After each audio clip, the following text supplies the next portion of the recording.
I have in front of me an email she sent on June 25th, 1999. It says, I'm going to read in relevant part, whoever thinks chattel slavery is gone is not with us in the real world. Some aspects of it have changed, like cars, modernized for the times. The old chains are now less visible, fitted by the media and schools and laws. The plantations are called plants or factories, or whatever they call the myriad squalid money-making machines in which the rulers exploit black people and the whole working class. The Klan is now the police, with blue uniforms replacing the sheets and hoods. The corrupt, racist judges are petty Klan administrators. The Kliegels of the bourgeois state, Klavan. Senator, before you arrived this morning, we asked members to try to confine their remarks to 10 minutes, and virtually all of I'm nearing the end of my remarks, and I recognize the last time we had a hearing, the chairman broke the rules and violated the rules of this committee to try to silence speaking. But I want you to and I understand why you interrupt me in the middle of this email, because it is so extreme that I recognize, Mr. Chairman, you don't want the American people to hear what's in this email. I have, without objection, put into record everything you've asked. I'm not afraid of what you're going to say. I'm just wondering if it's going to come to an end soon. It's going to come to an end soon. It would have been sooner without the interruption, but it will come to an end soon. And now that we're at it, I would ask unanimous consent to enter this email into the record. Without objection. So what I was reading when the chairman interrupted me, the corrupt, racist judges are petty Klan administrators. The Kliegels of the bourgeois state's Klavan, their courts. The midnight torch-burning torture sessions before the neck-stretching and black corpse burning. To each of my Democratic colleagues on this committee, Ms. Clark, in writing, said, I want to read the sentence that on this copy is highlighted. The Klan is now the police, with blue uniforms replacing the sheets and hoods. You do not get to pretend you are defenders of law enforcement when you vote to confirm someone who describes police officers as the Klan and who has advocated repeatedly in writing for abolishing the police. This is radical, this is extreme, and the Democratic senators on this committee know that, and yet you are giving in to the crazy, angry left in your party.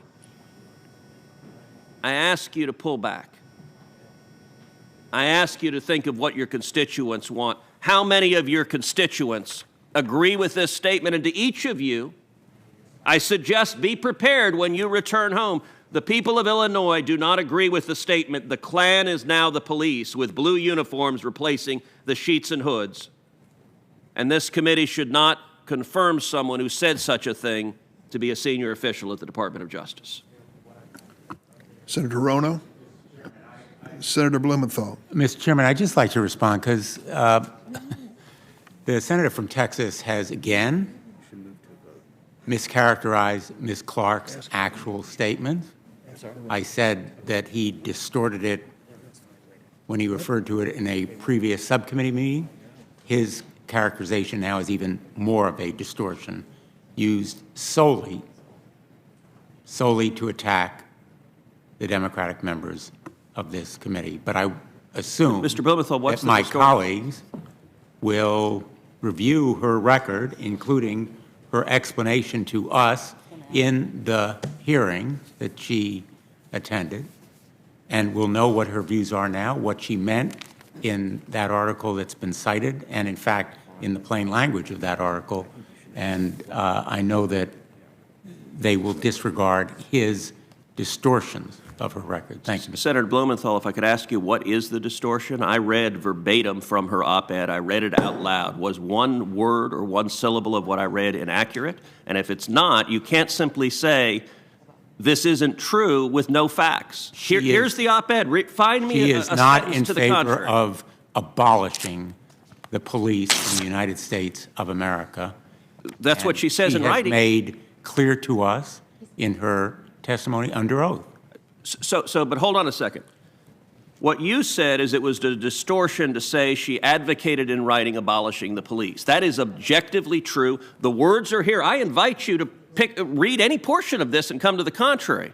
That's what she said. Now, what you're saying now, because you realized claiming it was a distortion is untenable, the facts are not with you. Now you say, well, no, today she doesn't support abolishing the police. She did last year, but she doesn't today. Perhaps you're right. She testified. Both she and Ms. Gupta ran away from their written testimony last year and claim they have different views today. So you can claim that. I find myself quite skeptical of the late night conversion, but you cannot claim, as you did this week in the subcommittee hearing, as you just did here, what am I distorting? Are these not her actual words that I'm reading verbatim, word for word? A fair reading what is unfair? That document simply doesn't support Senator Blumenthal, could I but I ask don't you want to to prolong suspend? this